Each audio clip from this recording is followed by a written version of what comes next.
Estamos começando aqui esse painel que vai falar sobre os desafios e o futuro do agronegócio, o que nós temos aí pela frente em termos de perspectivas na questão internacional, na questão de comércio exterior, exportações e novas tecnologias. E temos aqui um conjunto de debatedores de altíssimo nível, e eu vou apresentando cada um deles aqui. O Christian Lobauer, que já passou aí por mais de uma década aí de experiências em associações e instituições do agronegócio, e hoje está aqui pela Fiesp, pelo Conselho de Agronegócio. O ministro, sempre ministro, Aldo Rebelo, que, entre outros atributos, foi ministro da Defesa, foi nem sei quantas vezes você foi ministro, Aldo, mas também foi o grande relator do Código Florestal, que pacificou essa questão na sociedade brasileira. Isso acho que é uma coisa inalienável da sua figura, que nós vamos sempre lembrar e agradecer. Quero também cumprimentar a Sueni Mori Andrade, que representa aqui a CNA, Confederação Nacional da Agricultura, e, portanto, que tem também aqui uma representação de maior responsabilidade de todo o setor agrícola brasileiro. E o Marco Ripoli também está aqui do meu lado, e da PH Consultoria, que também, como eu, também na área de consultoria, e estamos os quatro debatedores e eu aqui, então, para iniciar esse painel. Eu vou começar a primeira pergunta aqui para o Christian Lobauer. Christian, eu queria saber de você o seguinte: até que ponto os grandes países produtores de commodities agrícolas, como o Brasil, Austrália, Argentina, Canadá, poderão compensar o desvio de comércio que resulta dessas retaliações tarifárias das exportações agrícolas de origem norte-americana? E se haverá risco de triangulações induzidas e administradas pelos países exportadores, e se isso será tolerado ou combatido? Mas no final nós sabemos que haverá um jogo de soma zero, porque a oferta e a demanda dos produtos agrícolas, dos commodities agrícolas, continua e vai estar mais ou menos equilibrada. Na contextualização dessa pergunta, eu lembro que nós estamos hoje no que eu chamo uma globalização fragmentada, porque aquele processo que vinha desde os anos 90, de fato se interrompeu. Nós estamos entrando numa nova fase. E é bom que você, que tem muita experiência na área internacional, e inclusive aqui representando a Fiesp, nos dê o seu ponto de vista sobre esse tema. Obrigado, Roberto. Primeiro, cumprimentar todos os colegas da mesa aqui, cumprimentar os organizadores do evento, um grande evento, realmente muito bom estar com todos aqui. O ministro Aldo também, satisfação estar com ele mais uma vez. Olha, Roberto, eu acho o seguinte: a eleição americana, eu acho que a gente imaginava que, pelo menos eu imaginava, que o melhor resultado fosse realmente a vitória dos republicanos, independente da figura de um ou de outro.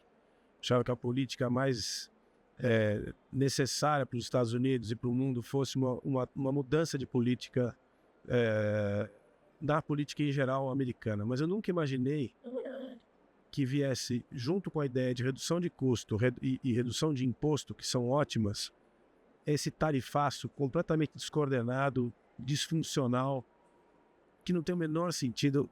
Surpreendente que os americanos, sendo o país que são, com os melhores institutos, as melhores universidades, os melhores think tanks, em tese, os melhores técnicos, tenham sido capazes de fazer uma formulação desse tipo em relação ao tarifaço americano. E como consequência, a gente está vendo esse fenômeno de desorganização total da estrutura produtiva americana e mundial. Eu gostaria de acreditar, e ainda acredito, que isso aí vai ser tudo revertido em mais alguns meses. Vai tudo voltar para trás. Essas tarifas de 100, 250, essa coisa completamente horizontal, sem cabimento, vai ser rapidamente desconstruída. E, portanto, essa preocupação que a gente tem, está na sua pergunta, de vai haver desvio de comércio, vai haver disfunção de exportação de commodities, por exemplo, geralmente de produtos do Brasil, da Argentina, do Paraguai, para a China, cumprindo espaços que os americanos não vão poder cumprir, com soja, com milho, com proteína animal. Isso está acontecendo, mas ele vai acontecer de forma desordenada e conjuntural. Pode haver triangulação? Eu acho que pode, sempre há triangulação, né? Eu trabalhei com proteína animal anos atrás, quase 20 anos atrás, e a gente olhava os números oficiais do comércio de frango no mundo e via, por exemplo, lá em 2006, que os Emirados Árabes e Singapura importavam mais frango brasileiro do que eles são capazes de comer. Lógico, porque a gente já sabia que esse frango dos Emirados ia para o Djibouti, ia para a Eritreia, ia para outros países com os quais a gente não tinha comércio. Era o tal do ant trade. Acontecia em Singapura também, que comprava muito mais frango e depois repassava para a Indonésia. Isso acontecia e vai continuar acontecendo. Em relação a grãos, a gente não tem como dizer que vai acontecer ou não vai acontecer, mas isso já acontece e provavelmente vai ter algum movimento do tipo a soja americana passando pela Tailândia e chegando na China. O que o pessoal tem que entender é que isso não é uma coisa simples de fazer. Você não faz em 2 semanas uma coisa dessa. Então, a resposta é assim, vai ter? Acho que vai. Mas o mais importante é o seguinte, é uma desorganização completa das estruturas produtivas, é um desprezo à complexidade da logística, né? E o que a gente provavelmente vai acontecer, e já está acontecendo, é ver um descontrole de preços, um desequilíbrio geral da organização do processo, e lá na frente ele vai se reorganizar. Porque não é possível que esse negócio dure por mais de 1 ano, eu acredito que não dure, porque se durar, nós estamos vendo uma crise de proporções nunca vistas. Porque a economia americana vai perder toda a sua estrutura produtiva, ela é uma economia inserida no mundo, ela é interdependente, ela não pode viver desse ambiente tarifário que eles colocaram. Então, para efeito de conjuntura e para concluir a resposta, o Brasil, Argentina, Austrália, Paraguai, até o Canadá, vão se aproveitar, de certa forma, de um ambiente como aconteceu em 2018, 2020, que a soja brasileira e o milho brasileiro foram mais para a China do que iriam, mas não é um ambiente onde vai ter expansão permanente, é uma coisa conjuntural e depois lá na frente provavelmente vai se reassentar para o bem do comércio e do mundo, como a gente gostaria que acontecesse. Obrigado, Christian. Pois é um mundo interdependente, né, de um país para os outros. E a gente vê que, nesse caso aqui, países que dependem de importação de produtos agrícolas, especialmente a China, que entrou nesse confronto com os Estados Unidos, vai ter que se ajustar de forma diferente, porque não vai mais importar dos Estados Unidos, que era o maior, ou pelo menos o segundo maior exportador de alimentos para eles, né? Então é uma situação nova aí que nós vamos viver. E engatando nessa tua resposta, eu vou então agora provocar o nosso amigo Aldo Rebelo, que é um homem que tem uma visão estratégica internacional. Aliás, aquele seu livro, Projeto para o Brasil, é uma maravilha, Aldo. Tem que ser lido e relido, porque acho que ali você tem uma inspiração para todos os brasileiros sobre o que poderia ser o nosso país. Infelizmente, não é aquilo que você imaginou, mas quem sabe ainda temos tempo de recuperar. O que eu te pergunto, Aldo, é o seguinte: essa questão da segurança alimentar mundial, ela está ameaçada. A gente sabe disso. A gente sabe que a população cresce, a produtividade agrícola também cresce, mas existem algumas regiões, alguns blocos que vão ficar extremamente vulneráveis à insegurança alimentar, porque eles não têm condição e nem terão de preencher a sua própria demanda nos próximos anos e décadas, especialmente países mais populosos. E eu dou 3 aqui: Índia, China e Nigéria. Falamos até há pouco da Nigéria, que em 2050 vai ter 500 milhões de habitantes, num território que é do tamanho do estado da Bahia. Pode o Brasil vir a ser o fiel da balança alimentar mundial? É uma responsabilidade muito grande que temos sobre nós, sobre o setor agrícola brasileiro. Estamos conscientes e preparados para esta tarefa de alimentar bilhões de pessoas no mundo a nível do aumento da produtividade agrícola financiamento rural. E outra coisa aqui, hein? Estrutura logística. Que você produz lá no meio do Mato Grosso, mas tem que levar até o porto e embarcar. E a gente sabe que nós não temos essa estrutura logística hoje. Imagina para dobrar a produção. Como é que a gente vai fazer? Boa tarde, Roberto. Um abraço. Muito bom te encontrar aqui. O Marco, a Suemi e o meu amigo Christian. Eu sempre parto do princípio de que os grandes movimentos condicionam os pequenos movimentos. A conjuntura internacional condiciona a conjuntura nacional. E considerando essa situação, nenhum país no mundo está melhor situado para enfrentar os dois grandes desafios da humanidade, que são a segurança alimentar e a segurança energética, do que o Brasil. É que nós olhamos para o casco do navio. No meio da tempestade, você deve olhar na linha do horizonte. Se você olhar no casco do navio, você fica mareado e vai se confundir e não vai tirar o navio da tempestade. Tem que olhar na linha do horizonte. Olhando no casco do navio, a nossa situação é muito difícil, porque nós estamos no meio de uma situação muito difícil, como um navio numa tempestade. Olhando na linha do horizonte, esse navio tem todas as condições de sair e de enfrentar um futuro de muita expectativa e muito promissor. Por quê?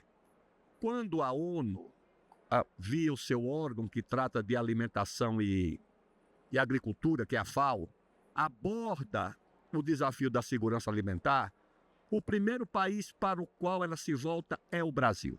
E se volta para o Brasil por 3 razões. Estou falando razões apontadas pela ONU, porque aqui nós nos impressionamos com a campanha de difamação movida por setores da mídia, da academia, da política, às vezes do próprio Estado brasileiro, contra a agroindústria, contra a agropecuária, e nos impressionamos com isso. Mas o mundo olha de uma outra maneira.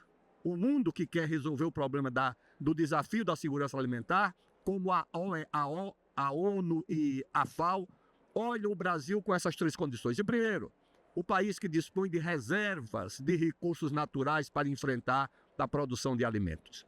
Você não vai produzir alimentos se você não tiver terra, água e clima. Terra tem no deserto do Saara, mas não dá para produzir alimentos. A água tem debaixo do gelo no Canadá, na Sibéria, não sei para onde, mas não dá para usar para produzir alimentos. Porque tem a terra e tem a água, mas não tem o clima, a variação de temperatura que permite produzir alimentos o ano inteiro. O segundo critério usado pela FAO e pela ONU é conhecimento de agricultura tropical.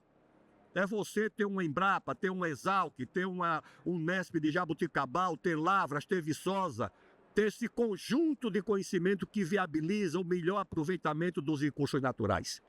E esse conhecimento nós temos de agricultura tropical. Recentemente, esse cerrado não era nada. Era uma terra inviável para qualquer atividade de agricultura e pecuária. Hoje é o grande celeiro do Brasil, com conhecimento. E o terceiro fator é exatamente algo que também é indispensável, que é o produtor rural, o recurso humano que você não recruta por concurso.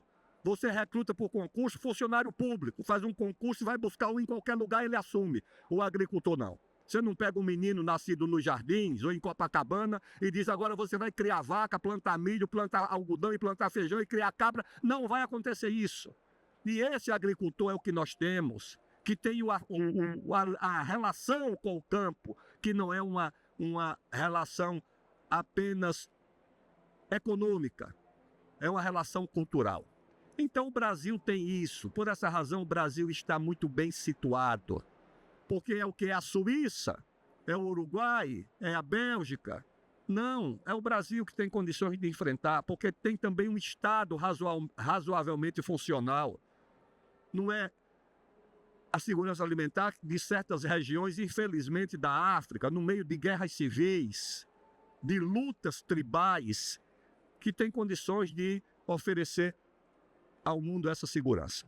Então, esse mundo, principalmente o mundo da Ásia, para onde o dinamismo da economia mundial está indo, está saindo do Atlântico Norte e indo para o Pacífico, saindo da América do Norte e da Europa Ocidental e indo para a Ásia, o Brasil vai ser influenciado por isso, porque todos esses acontecimentos já influenciaram o Brasil. Quando teve a Guerra Napoleônica, a família real veio para aqui, foi bom para o Brasil. Quando teve a Segunda Guerra, o Getúlio Vargas fez um acordo com os americanos e conseguiu industrializar o Brasil. E agora, com essa grande mudança que o mundo está conhecendo, que vai demandar energia e alimentação, o Brasil está muito bem situado. A natureza, o destino nos deu tudo isso. As escolhas têm nos atrapalhado. Se nós adicionarmos ao que o destino e a natureza nos deu, a escolha de gestores, de governos que compreendam que o Brasil pode se apoiar nessa atividade para descortinar o seu futuro, para buscar o excedente, para reindustrializar o Brasil, para o país voltar a crescer, para o país não viver aí de ajuste e ajuste fiscal, cortando e cortando despesa, porque não tem orçamento, não tem recurso. Onde é que o Brasil vai se apoiar? Na fronteira da agropecuária, na fronteira mineral e na fronteira de energia. Quando você tirar o bloqueio a essa atividade, vinda principalmente dessas corporações do Estado, de IBAMA, FUNAI, Ministério Público, Judiciário de primeiro grau, de segundo e de terceiro. Se você retirar esse bloqueio, coisa que nós teremos que fazer, eu acho que o Brasil pode olhar para o futuro e dizer: contem com o nosso país para prover segurança alimentar no Brasil e no mundo. É isso. Muito obrigado, Aldo. Excelente a sua resposta e suscita aqui muito debate, muita reflexão. E a questão logística, que acho que você não focou tanto, deveria ser enfrentada também, porque não basta produzir, temos que levar até o consumidor. Roberto, o bloqueio da logística e da infraestrutura é parte do bloqueio da atividade produtiva, porque não tem como você produzir e distribuir se você não tiver rodovias, ferrovias, hidrovias, portos e aeroportos. E essas corporações exatamente resolveram bloquear toda a infraestrutura do país. Deixa eu só fazer uma reflexão aqui para vocês, e que eu acho que na CNA deve ser muito lembrada sempre, que é a seguinte: o preço FOB das principais commodities no porto é o mesmo, que é o preço internacional, que é ditado aí pela oferta e demanda, e as cotações aparecem na telinha. O preço na fazenda, vamos chamar ex-farm, é a diferença entre o FOB menos a logística, que dá o que vai entrar no bolso do produtor brasileiro. O maior custo de logística entre todos os grandes países produtores do mundo é no Brasil, porque a nossa logística é horrível, é deficiente, é precária, é insegura. E, além de tudo, enfrenta os problemas da sua evolução. Vou dar só um exemplo aqui da semana passada, Aldo. Depois de 8 anos de debate, foi aprovado pelo IBAMA a remoção do Pedral lá do Tocantins, para fazer uma hidrovia do Tocantins, que, fazendo um paralelo, poderia ser tão importante no futuro quanto o Mississippi é para os Estados Unidos. Aí vem o Ministério Público Federal, eu não sei se vocês viram isso, e diz o seguinte: mas não foram ouvidos os pescadores ribeirinhos, então vamos abrir uma nova audiência pública, sem data para marcada. E quanto tempo isso vai levar ainda? Mais 2, mais 3, mais 4, 5 anos?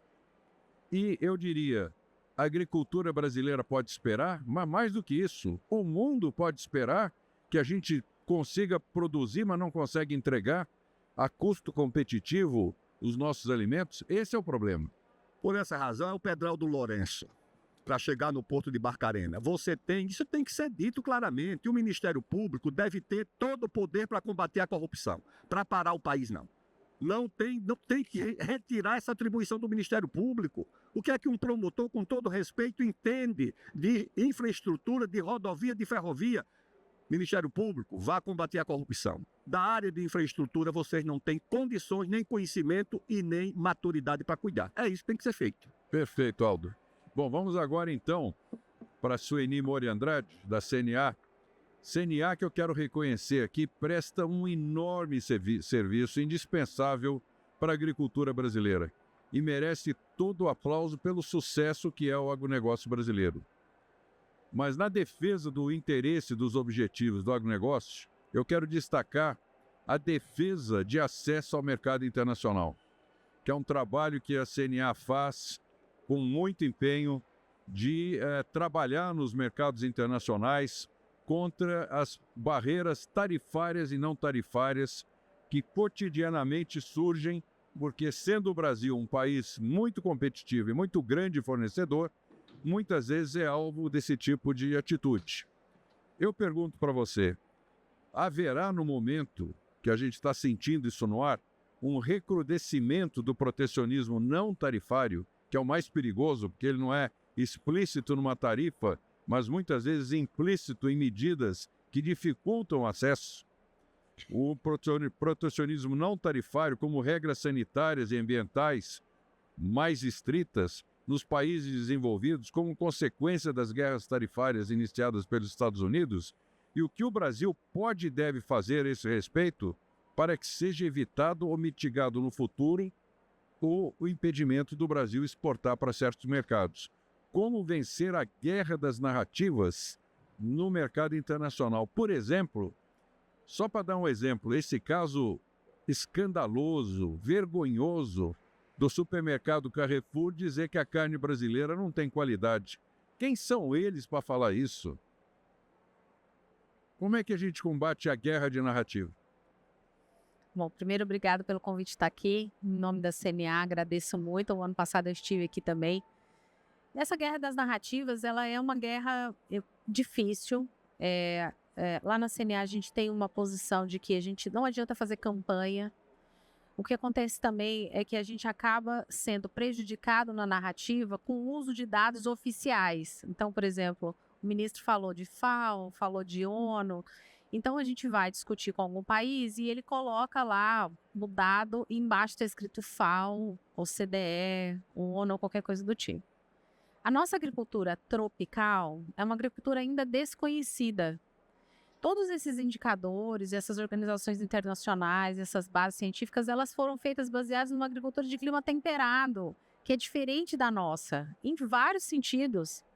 O que a gente está tentando fazer na CNA, e é um trabalho de longo prazo e que não corta fita rápido e que não dá ibope muito, é você entrar nessas instituições e você mostrar o que é a nossa agricultura de verdade, engajar nessas discussões, mostrar as nossas diferenças e tentar influenciar quem influencia. Mais do que fazer campanha, mais do que a gente ir lá para fora e falar essas coisas, a gente tem que entrar em quem está influenciando. O nosso crescimento do ponto de vista comercial, a gente já cresceu, nós já somos o segundo maior exportador de alimentos do mundo, mas institucionalmente a gente ainda está começando. Então a gente precisa sentar nessas mesas de negociação lá fora. Quando a gente for falar de parâmetros, de indicadores, de regras internacionais, o Brasil tem que estar mais presente, mostrando a sua agricultura tropical e influenciando isso. Então, essa questão das narrativas é importante que a gente faça esse trabalho.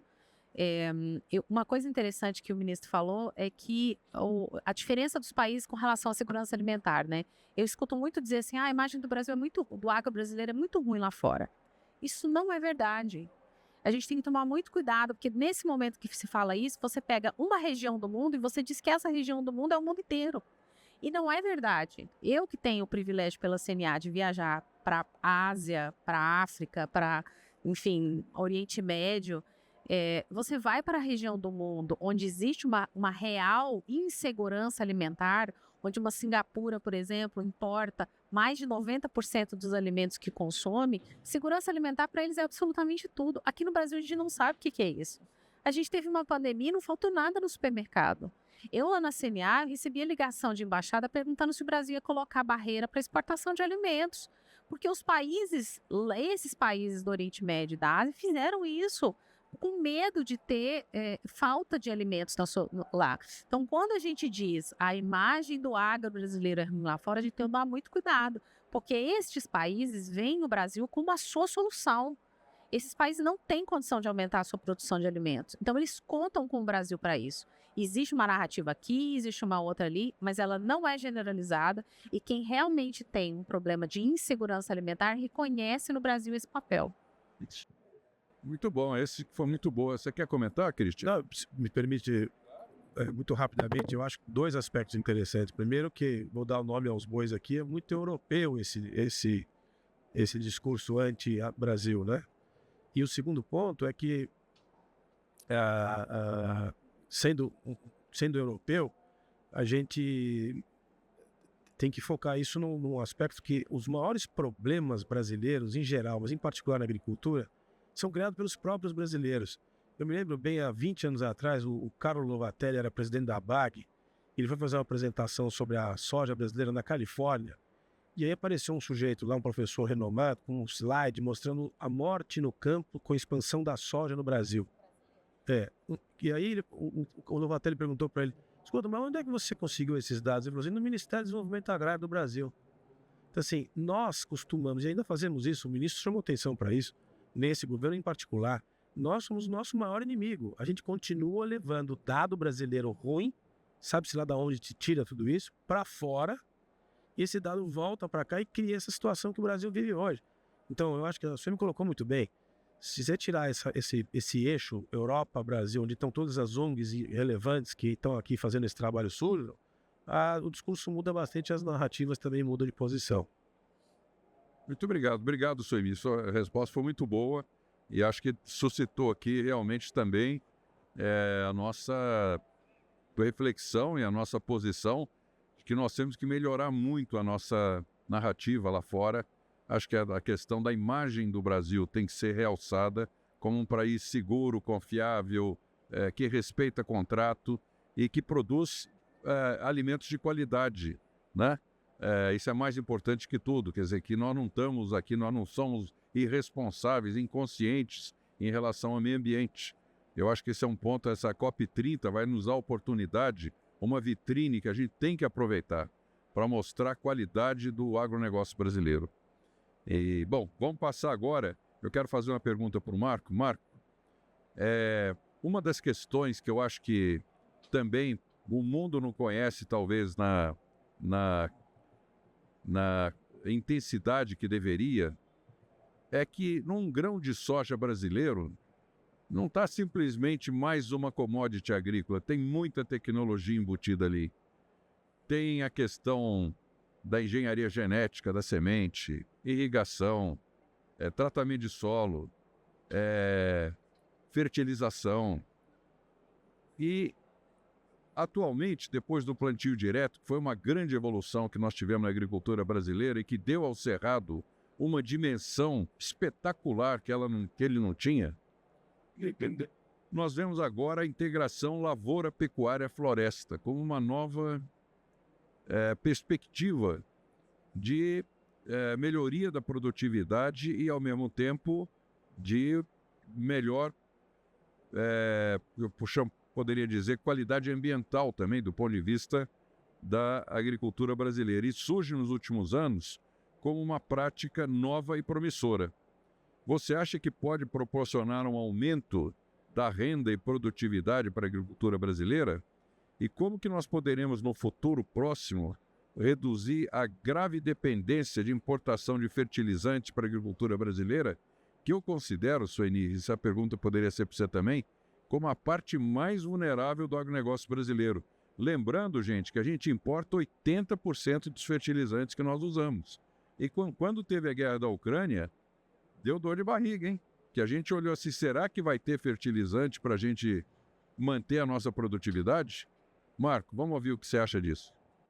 Roberto, primeiramente, boa tarde. É uma alegria muito grande estar aqui com vocês e dividir esse painel com pessoas incríveis que defendem o agro brasileiro, não só aqui dentro da porteira, mas também fora da porteira. Aproveito para cumprimentar todas e todos que estão aqui nos assistindo, tentando conhecer um pouquinho mais o que a gente pode fazer sobre o agro.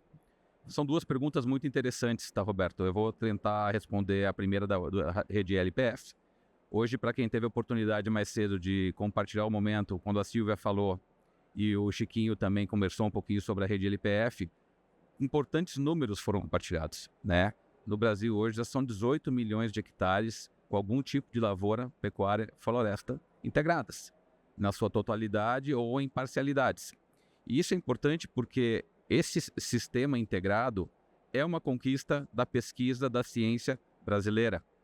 Todos conhecem muito bem a Embrapa, recentemente fez seus 50 anos, E o que a Embrapa tem contribuído para a ciência do Brasil e no mundo é artigo para ser realmente colocado em todo o mundo, né? Se nós lembrarmos que em 1970 nós produzimos em média de grãos 1 tonelada por hectare e hoje nós já passamos de 4 toneladas por hectare de grãos em 50 anos, isso foi dedicado ao trabalho de empresas como a Embrapa, empresas privadas, pesquisadores, universidades. Então nós temos que entender que isso é um trabalho importante e deve ser continuado.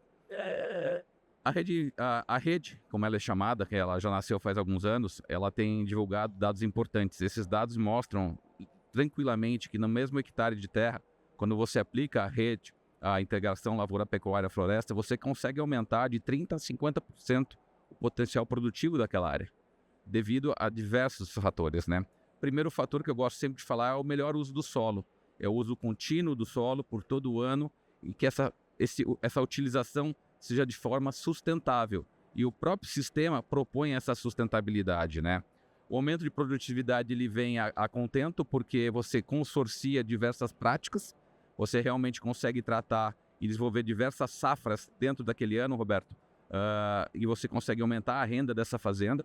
E falando em renda, é um modelo que te traz renda a curto prazo, a médio prazo e a longo prazo. Curto prazo, eu diria, a própria lavoura, médio prazo, o gado e a longo prazo, o eucalipto ou a madeira que você está plantando. E isso é importante saber, porque quando a gente trata de fluxo de caixa, a gente sabe que não são as pessoas que acabam falindo negócios. É a má gestão de um fluxo de caixa que leva muitas vezes à falência de uma empresa. E quando isso acontece, às vezes já é tarde demais. Tá? Redução de custo com insumos é uma forma que a gente tem para fazer isso, porque nós temos a ciclagem de nutrientes, né? Eu vou falar um pouquinho sobre fertilizantes, um pouquinho mais, e você já adiantou, o Brasil realmente já importa em torno de 80% a 85% dos seus fertilizantes, principalmente da China, da Índia e do Canadá, e da Rússia, que são os 4 maiores hoje produtores de macronutrientes, né? NPK, nitrogênio, fósforo e potássio, e a gente entende que existe uma oportunidade muito grande para o Brasil se sobrepor a essas necessidades externas e poder desenvolver esse mercado local, tá certo? E para levar ao fim da primeira pergunta, a própria valorização ambiental, ministro, o próprio Código Florestal Brasileiro, que é o mais incrível que existe no mundo hoje, não existe nada parecido sequer, e é uma honra poder dizer isso para o senhor, saber que você é parte disso. E a gente tem que levar esse legado para as próximas gerações. E tratando-se de fertilizantes, para eu também não me estender muito, né, é interessante o seguinte, nós vivemos sim uma dependência muito grande, tá? E essa dependência não é de hoje, mas não é uma dependência que foi criada pelo próprio brasileiro. É uma dependência de mercado e de recursos naturais que nós temos disponíveis no Brasil, tá? Mas quando a gente fala em dependência de fertilizante, isso leva a alguns aspectos negativos, que existe uma volatilidade nos custos de produção. Não sabemos quanto vamos pagar um fertilizante, então não sabemos como mensurar exatamente quanto vai custar aquela produção. E existe um risco de desabastecimento. O senhor mesmo comentou sobre os fatores geopolíticos, Ucrânia e Rússia. Nós importamos muito produto da Ucrânia. E como é que fica num momento como esse o abastecimento para o Brasil? Nós falamos aí de perda de competitividade internacional do produto brasileiro pronto. Quando o produto sai FOB, vai para o mercado, esse produto vai sair mais caro se a gente comprar um insumo mais caro. Então a gente tem que tomar muito esse cuidado, né? Então o custo do alimento indiretamente aumenta. E para finalizar, como é que a gente reduz isso? Como é que a gente pode trabalhar? São alguns aspectos interessantes que a gente tem que ver que existe a possibilidade de a gente aumentar a produção brasileira de insumos, tá? É possível sim. Existem minas que nós podemos, minas em Sergipe, minas de outros estados brasileiros que podem ser trabalhadas. Existe a oportunidade de a gente trabalhar a regulamentação ambiental para a liberação de projetos estratégicos para que a gente possa acessar esses mercados. Fontes alternativas, né? Podemos usar insumos biológicos, biofertilizantes como alternativas para a suplementação dessa cultura, né? Hoje, mais cedo, o próprio Gustavo Hermann comentou sobre por que não usar os biológicos primeiro e se você não conseguir realmente tratar a sua cultura, aí você entra com um insumo químico de ataque para realmente conseguir fazer isso. E por fim, né, acredito que o próprio ministro pode comentar um pouco depois sobre a Política Nacional de Fertilizantes, que, entre aspas, ainda está engavetada. Não saiu do papel, né, ministro? Então, assim, ao meu ver, o Brasil é o país da oportunidade. Eu sou apaixonado pelo agronegócio, pelo nosso país. E as pessoas que estão aqui, com certeza, estão preocupadas com o futuro desse país. E a gente entende que a gente tem que se ajudar a gente tem que ter uma narrativa, como a Suemi comentou, e a gente tem que ser bom em comunicar ao mercado internacional, ministro, o que a gente faz bem e como a gente está fazendo bem. E a gente não conseguiu fazer isso ainda. Então, eu conto assim para vocês que é o seguinte, falar para convertido é muito fácil.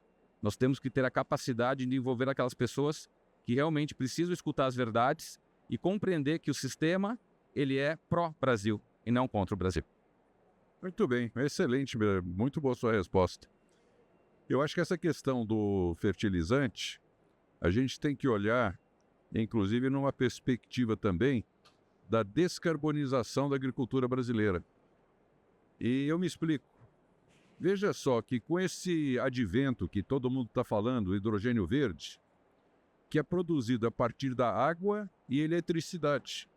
Eletricidade que faz a eletrólise da água, separa as moléculas de hidrogênio, dali você tira a amônia e você pode produzir ureia, que é um dos ingredientes do nosso conjunto de fertilizantes e que o Brasil hoje importa em volumes astronômicos de várias origens do mundo. Mas veja só, água nós temos aí espalhado pelo país inteiro. Então, nós podemos inclusive reduzir o custo da logística, que a gente pode produzir amônia e ureia não mais a 5.000 quilômetros ou 3.000 quilômetros, mas a centenas de quilômetros ou dezenas de quilômetros do centro de consumo, no interior do país. Acho, então, que a CNA, Suemi, deve ter, né, um plano aí que eu chamaria de interiorização e descarbonização dos fertilizantes brasileiros. Você quer comentar alguma coisa sobre isso? Essa não é a minha área de expertise, mas a gente, na época que teve na época da guerra, né, nós fizemos um trabalho forte junto às embaixadas. Eu acho que foi quando o problema virou público, né? Porque a questão não é uma questão de anos, não é? Ela não. Você percebeu a dependência? A dependência ficou muito evidente quando teve a guerra. E a gente, na verdade, a questão que a gente discutia na CNA não era nem se ia faltar, mas é o preço que ia se pagar. Porque não faltou, mas o preço foi lá nas alturas. Isso aconteceu, agora já deu uma regularizada, né? A CNA trabalha essa questão da logística. A gente sabe que tanto logística de escoamento quanto armazenamento não são adequados para a nossa produção agropecuária, e isso impacta a nossa competitividade lá fora, como você mesmo disse, Roberto, antes.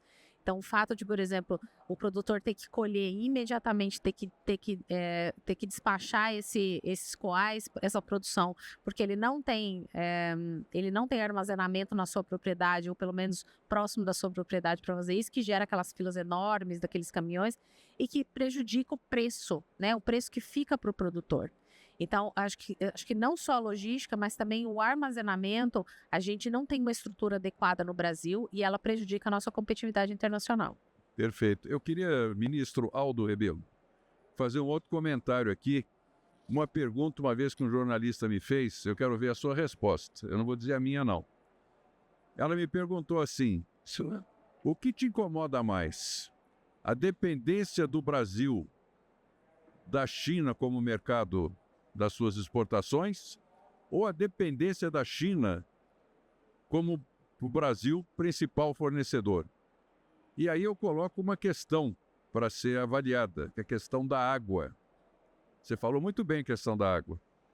Para produzir 1 tonelada de soja, gente, eu não sei se vocês sabem disso, são necessários cerca de 2.200 metros cúbicos de água. Desses, 2.186 metros cúbicos são chamados água verde, a água como insumo da produção. E 15 metros cúbicos para assimilação de afluentes, chamado de água cinza. Mas, no fundo, o que o chinês está importando também não é só a soja. É a água que eles não têm e nunca vão ter.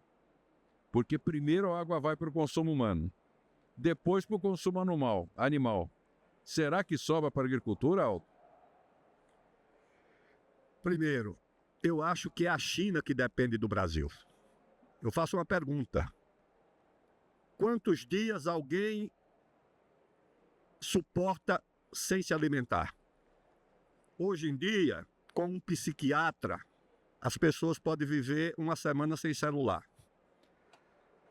Mas não tem psiquiatra que resolva As 3 refeições por dia. As 3 refeições por dia. Não tem quem resolva, meu amigo. Quando, na Segunda Guerra, aconteceu a principal batalha naval da Segunda Guerra, não foi no Pacífico, foi aqui no Atlântico Sul, porque a Marinha Alemã mandou os 3 maiores cruzadores para afundar os barcos que levavam trigo e carne da Argentina e do Uruguai para Londres. Porque os alemães diziam, eles podem aguentar 1 semana, 2 semanas, 3 meses de bombardeio. Sem comida, eles não aguentam 1 semana. Essa aqui é a compreensão. Eu vi isso numa conversa do embaixador da China. A China vai depender cada vez mais do Brasil. Por quê?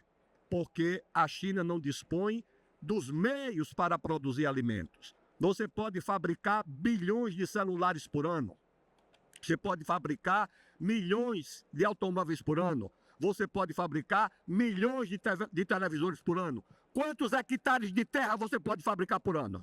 Quantos? E água, né? De água. E água que De precisa para essa terra. Isso, tanto é que agora nos Estados Unidos a água virou uma commodity. E a ex-vice-presidente dos Estados Unidos, no Dia Mundial da Água, disse lá numa universidade, esqueçam a guerra do petróleo, porque a guerra do futuro vai ser a guerra pela água. Onde é que tem água no mundo? Estou dizendo água possível de ser utilizada, não estou dizendo água debaixo de gelo. Estou dizendo água como 360 mil quilômetros quadrados de água doce de superfície na Amazônia. Além dos aquíferos. Isso, de superfície. Embaixo você tem mais ou menos a mesma quantidade. Então o Brasil tem que olhar, claro, com modéstia, não pode ter complexo de superioridade por causa disso. Mas não pode ter complexo de inferioridade por essas campanhas difamatórias e interesseiras, patrocinadas por interesses externos e por parte do Estado brasileiro, onde o Ministério Público Federal cumpre o papel de braço jurídico das ONGs, e o nosso Supremo Tribunal Federal resolve, sem saber nem onde fica a Ferrogrão, paralisar há 4 anos que essa Ferrogrão está paralisada.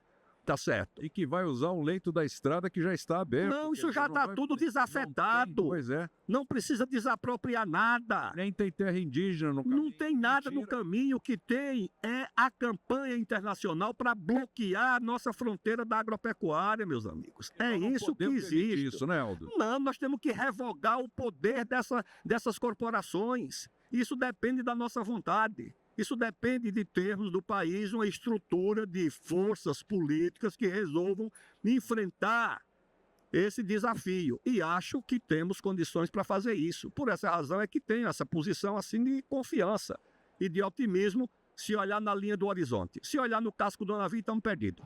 Marco, você quer comentar isso? E depois o Christian também. Sim, rapidamente. Parabéns pelas palavras, ministro. Em primeiro lugar.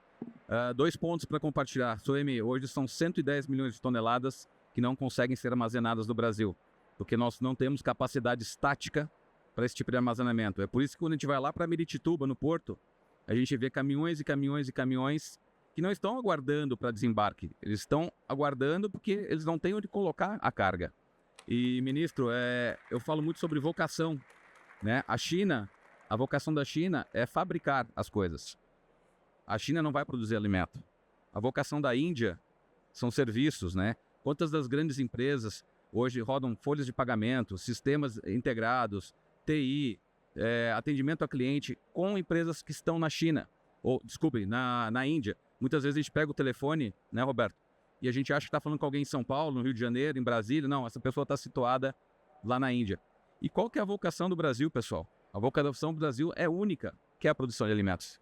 Né? Nós vamos ser responsáveis aí desse crescimento de 8 a 10 bilhões de pessoas nos próximos 30 anos, nós temos que aumentar 40% a nossa produtividade. E entendendo que nós somos o único país capaz de fazer isso. Tá bom? Eram essas minhas 2 adições. Obrigado, Marco. Christian, você quer comentar sobre isso também? Eu queria aproveitar e citar o seguinte. Primeiro, a questão política levantada pelo ministro Aldo. A questão brasileira é 100% política.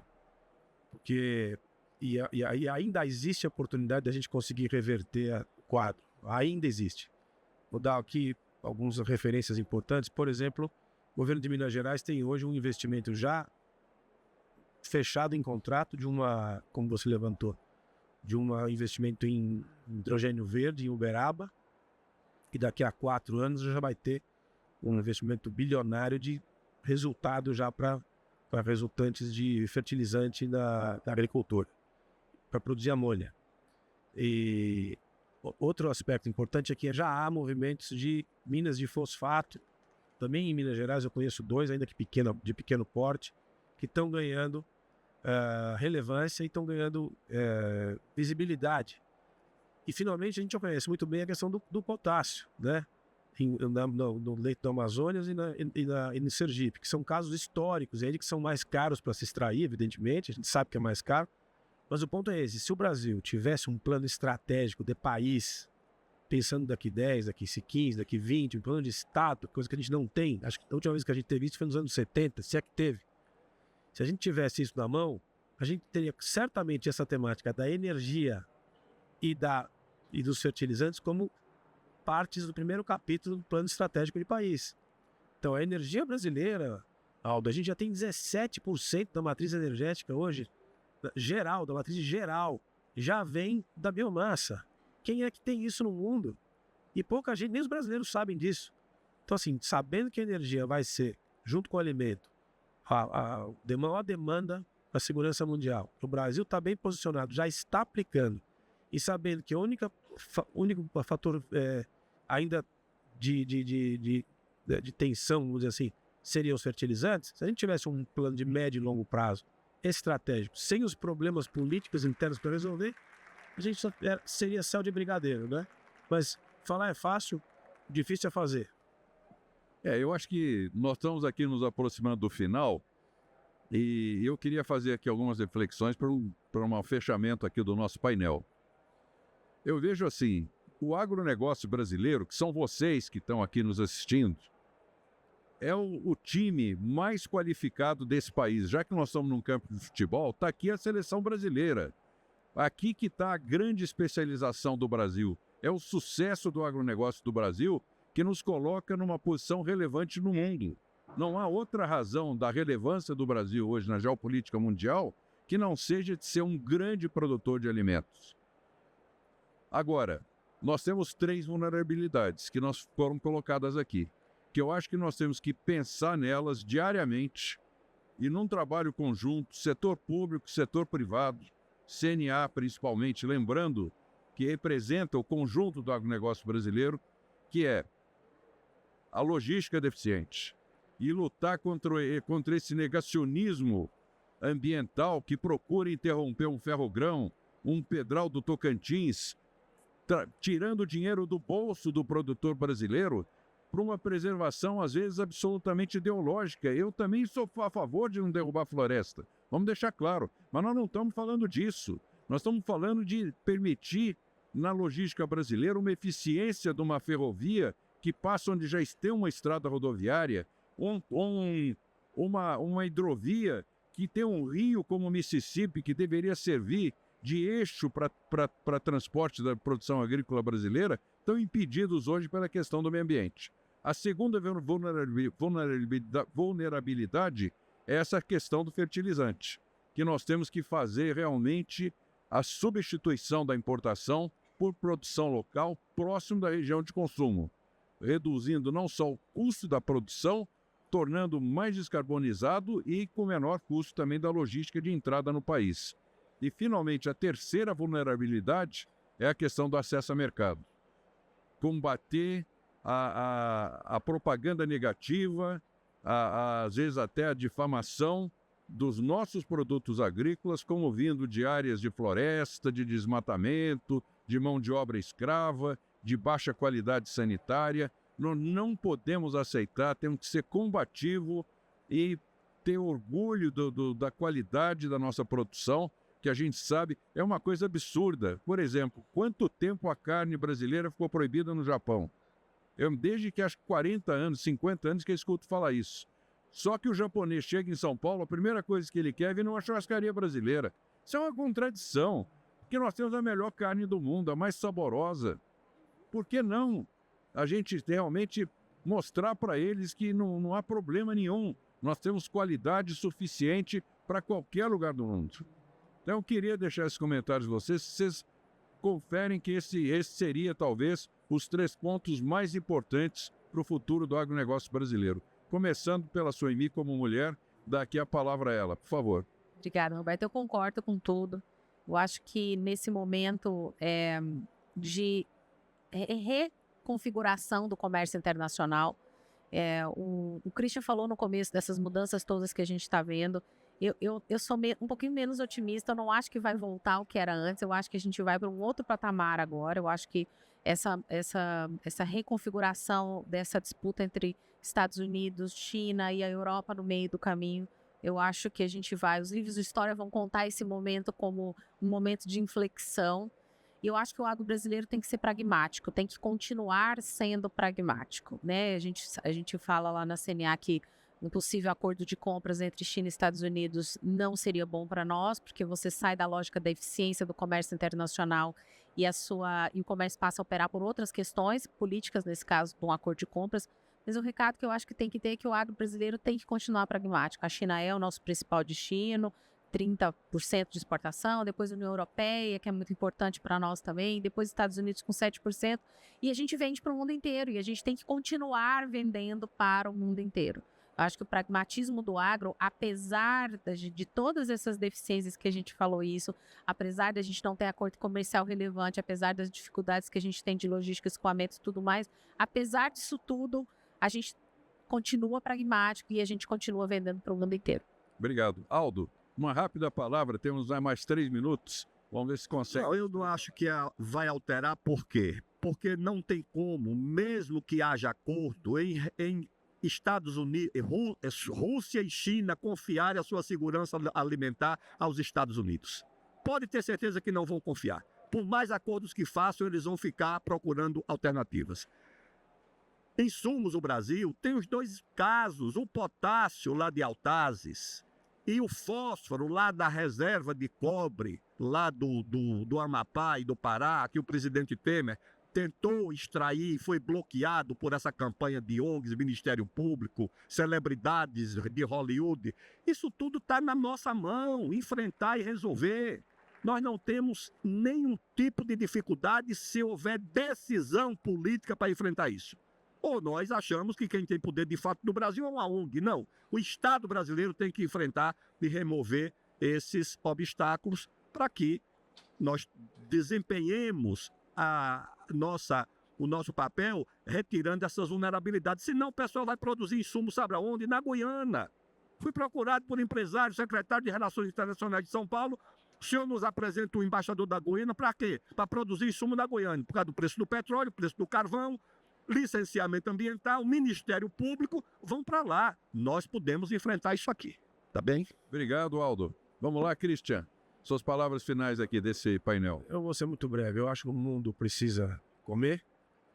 O mundo precisa, ainda mais do que comida, talvez tanto quanto energia. Todo esse universo da inteligência artificial vai demandar muita energia. O Brasil tem energia limpa, disponível e em crescimento. Só para ter uma ideia, hoje já são quase 40 novas usinas de etanol de milho sendo construídas no Brasil. Isso também faz parte do processo de reindustrialização, Roberto, que é uma matéria que você conhece bem. Se for haver uma reindustrialização no Brasil, ela vai acontecer através desse processo de beneficiamento do alimento e da energia.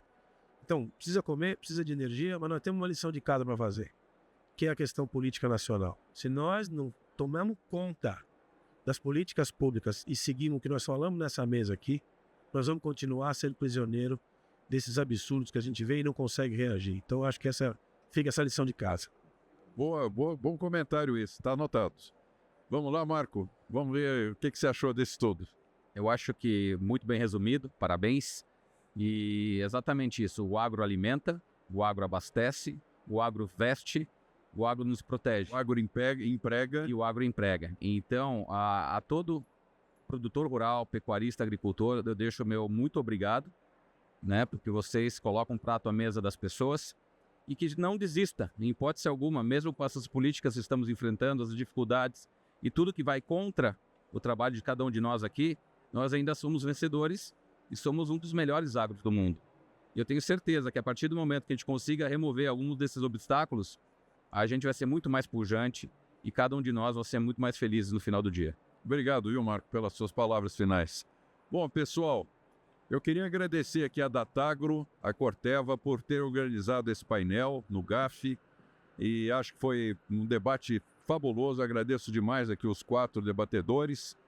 E uma salva de palmas de quem está nos assistindo aqui para essa equipe brilhante aqui que tem.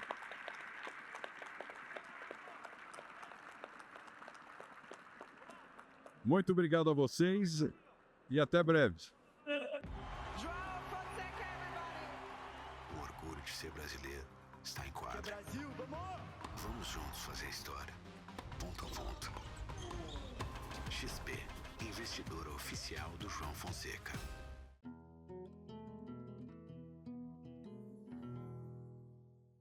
AgriConnection. Ative a rede que vai transformar o agro.